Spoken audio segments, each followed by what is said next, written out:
Hi everyone, it is Sandra from Midwest Charm.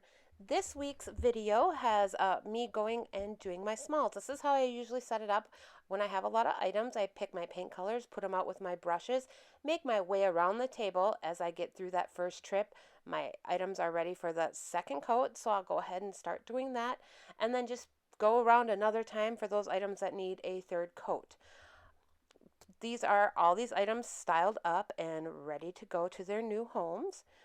Please like, subscribe, and share. I will also have a thrift haul video coming early next week and a new DIY video.